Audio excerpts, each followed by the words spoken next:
శ్రీమాత్రే నమ. సద్గురు జ్యోతిషాలయం 2024 సెప్టెంబర్ ద్వాదశ రాశుల యొక్క ఫలితాన్ని మనం తెలుసుకోబోతున్నాం. ఈ నెల గ్రహాల యొక్క కదలిక ఎలా ఉంది అంటే, సెప్టెంబర్ నెలలో రవి, బుధుడు, శుక్ర గ్రహాలు రాశులు మారడం జరుగుతుంది. రవి కన్యా రాశిలోను, బుధుడు సింహరాశిలోను, శుక్రుడు తులారాశిలోను సంచారం ప్రారంభించేస్తున్నారు. దీని ద్వారా ద్వాదశ రాశులకి ఎలా ఉండబోతుందో ఒక్కొక్క రాశిగా మనం విశ్లేషించుకుందాం.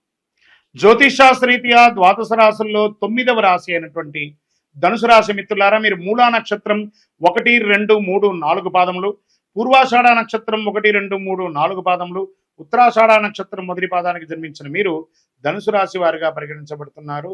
ఈ సెప్టెంబర్ నెల మీకు శుభాశుభ ఫలితాలు ఎలా ఉన్నాయి అంటే, సూర్యుడు 10వ ఇంట్లో తన సొంత రాశిలో బలంగా ఉన్నాడు. రాహు ఈ నెల 5వ ఇంట్లో, 11వ ఇంట్లో శుక్రుడు, బృహస్పతి 7వ ఇంట్లో ఉన్నాడు, శని 3వ ఇంట్లో తిరోగమనంగా ఉన్నాడు. మిశ్రమ ఫలితాలను ఇస్తున్నాడు. అవసరమైనటువంటి అనవసరమైనటువంటి గాసిప్స్ ఈ ధనుసు రాశి వారు ఈ నెల కొంచెం ఆపుకోవాలి.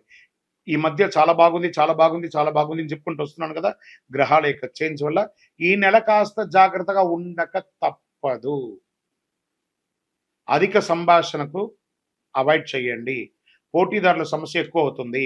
ఆదాయం బాగా పెరిగినా అనవసర ఖర్చులు ఇబ్బంది పెడుతూ ఉంటాయి. చేతిలో డబ్బులు నిలవని పరిస్థితి కూడా వచ్చే అవకాశాలు ఉన్నాయి. రుణ సమస్యల నుంచి బయటపడతారు ఏదో రకంగా. వృత్తి వ్యాపారాల్లో ఇప్పుడు తీసుకునే నిర్ణయాలు తప్పకుండా ఫలవంతంగా అవుతుంది. చిన్ననాటి మిత్రుడితో విందు వినోదాల్లో పాల్గొంటారు. ఆస్తి వివాదాల్లో చిక్కులు ఎదురయ్యే అవకాశాలు ఎక్కువ ఉన్నాయి. నిరుద్యోగులకి సొంత ఊరిలోనే ఉద్యోగాలు వచ్చే అవకాశాలు ఉన్నాయి. ఆర్థిక ప్రయత్నాలు కొంత కలిసి వచ్చినా కొంచెం ఇబ్బంది పెట్టే అవకాశాలు కూడా ఉన్నాయి. విదేశాల నుంచి ఆశించిన ఉద్యోగాలు, H1 వీసాలు కానీ లేదా గ్రీన్ కార్డుకి సంబంధించి కానీ కొంచెం మిశ్రమంగా ఉంది. ఆర్థిక పరిస్థితి 2 పెరిగే అవకాశాలు ఉన్నాయి. వ్యాపారం డెబిట్ మరియు క్రెడిట్ ఈక్వల్గా ఉంటుంది. పోటీదారుల నుంచి పోటీ వస్తుంది. ఉద్యోగుల కార్యాలయంలో పనిభారం పెరుగుతుంది.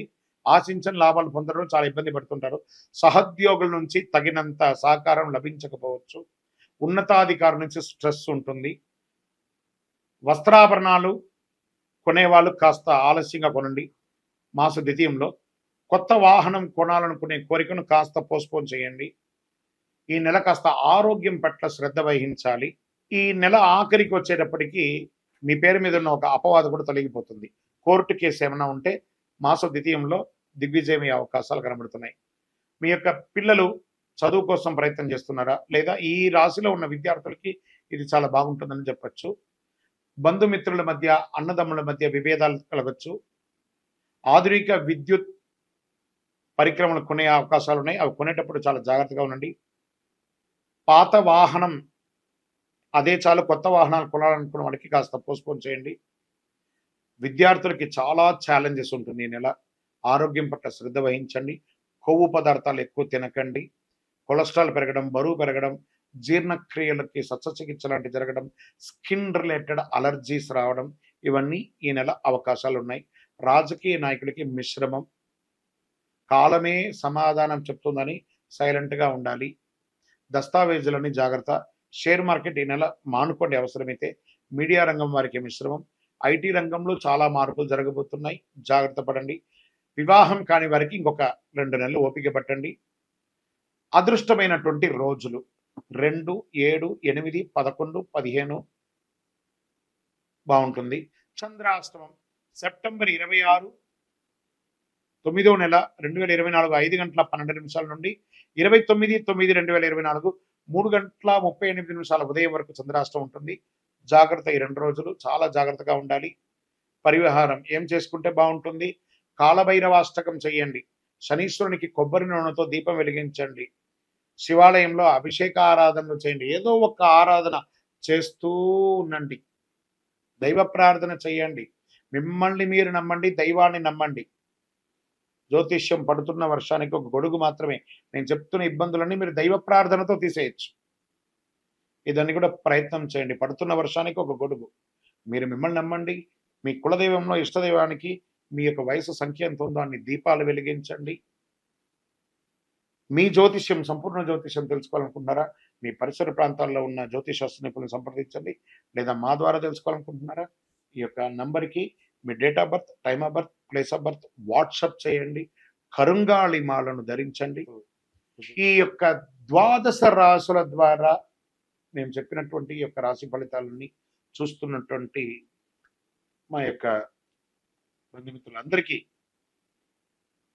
నమస్సుమాంజలులు. మీరందరూ కూడా ఆయురారోగ్య ఐశ్వర్య భోగభాగ్యాలతో ఉండాలని అఖిలాండ కోటి బ్రహ్మాండ నాయకుడు శ్రీ ధర్మశాస్త్ర అయ్యప్ప స్వామి వారిని ప్రార్థన చేసుకుంటున్నాం. తిరుపతిలో అయ్యప్ప స్వామి వారి 18 అవతారాల దేవాలయాన్ని బ్రహ్మశ్రీ డాక్టర్ చంద్రమౌళి గురుస్వామి గారు నిర్మించారు. మీకోసమే మీరు తిరుపతికి వచ్చినప్పుడు కపిలి తీర్థానికి దగ్గరలో జీవకోన అనే ప్రాంతంలో ఈ దేవాలయం నిర్మించాం. దర్శించుకోండి. మీకోసం మన దేవాలయంలో లోకక్షేమం కోసం ప్రార్థన చేస్తాను. వందే మాతరం, వందే మాతరం, వందే మాతరం. భాద్రపద మాసం వచ్చేసింది. భాద్రపదం అనగానే మనకేం గుర్తుకొస్తుంది? ఆ ఎలుక మీద ఉన్నటువంటి వినాయకుడు దండాలయ్య ఆ గణపతికి వచ్చేస్తుంది. ఆ స్వామి వారికి పిల్లలకి అందరికి ఏం గుర్తుకొస్తుంది? కుడుములు, ఉండ్రాళ్ళు, లడ్లు ఇవే గుర్తుకొస్తాయి. క్లే గణేష, తర్వాత మట్టి గణపతి లేదా విగ్రహాలు, మండపారాధనలు ఎక్కడ చూసినా పండగ వాతావరణమే. పండగనే గణపతి వచ్చేసారంటే పండగ తీసుకొచ్చేస్తున్నాడనే ఒక పేరు. అలాంటి భాద్రపద మాసంలో ఎంత అద్భుతమైనటువంటి మాసం తెలుసా? ఈ భాద్రపద మాసం రాని అసలు భాద్రపదం అనగానే అందరికీ గుర్తుకొచ్చేది వరాహ జయంతి, వామన జయంతి, ఋషి పంచమి, ఉండ్రాళ్ల తద్దే, పితృదేవతలకి ఉత్తమాగతులు కల్పించే పితృపక్షాలు ఇవన్నీ కూడా గుర్తుకొస్తాయి. ఈ మాసానికి ఎన్నో అద్భుతాలు ఉన్నాయి. దేవతల పూజలకి, పితృదేవతల పూజలకు కూడా ఉత్కృష్టమైనటువంటి మాసం భాద్రపద మాసం. చాంద్రమానం ప్రకారం భాద్రపద మాసం 6వ మాసంగా మారుతుంది. అంటే 6th. ఈ మాసంలోని పౌర్ణమి తిథి నాడు చంద్రుడు పూర్వభాద్ర నక్షత్రం సమీపంలో కానీ ఉత్తరాభాద్ర నక్షత్రం సమీపంలో కానీ ఉండడం వల్ల ఈ మాసానికి భాద్రపద మాసం అని పేరు వచ్చింది. భాద్రపద మాసం వర్ష ఋతువులో 2వ మాసం. మాళవీయ రాజయోగంలో ఈ రాసులు ధనయోగాన్ని ప్రకటించాడు శుక్రుడు. భాద్రపద మాసంలో శుక్లపక్షం దేవతా పూజలకు ఉత్కృష్టమైనటువంటి కాలంగా, కృష్ణపక్షం పితృదేవతల ఆరాధనకు అత్యంత ప్రీతికరమైనటువంటి ఇటు దేవతలు ఇటు పితృలు అందరిని పూజించే ఒక అద్భుతమైనటువంటి మాసం చెప్పొచ్చు. దుష్ట శిక్షణ, శిష్ట రక్షణ కొరకు శ్రీ మహావిష్ణువు దశావతారాలు ధరించినట్టు అందరికీ తెలిసిన విషయమే. అందులో అట్టి దశావతారంలో 3వ అవతారమైనటువంటి వరాహ అవతారాన్ని శ్రీమన్నారాయణుడు భాద్రపద మాసంలో దుష్ట శిక్షణ కోసం తీసుకొచ్చారు. ఇంత అద్భుతమైనటువంటి మాసం. పితృలు అంటే తల్లిదండ్రులు మాత్రమే కాదండి, వారి పితృలు మనకి ఎంతో కాలం నుంచి వచ్చినట్టు తాత ముత్తాతలు వాళ్ళందరూ కూడా పితృలే అనమాట. 15 రోజులు శుభ కార్యక్రమాలు, పండగలు, పబ్బాలు, ఆర్భాటం. దాని తర్వాత మహాలయ పక్షం, పితృలు ఇవన్నీ చేస్తున్నాను చూస్తారా. అందుకే ఈ యొక్క భాద్రపద మాసానికి చాలా ఉన్నతమైనటువంటి ఒక పేరుంది. ఈ నెలలో ముహూర్తాలు ఉండవు, కానీ పూజలు ఉంటాయి. విజయోస్తు.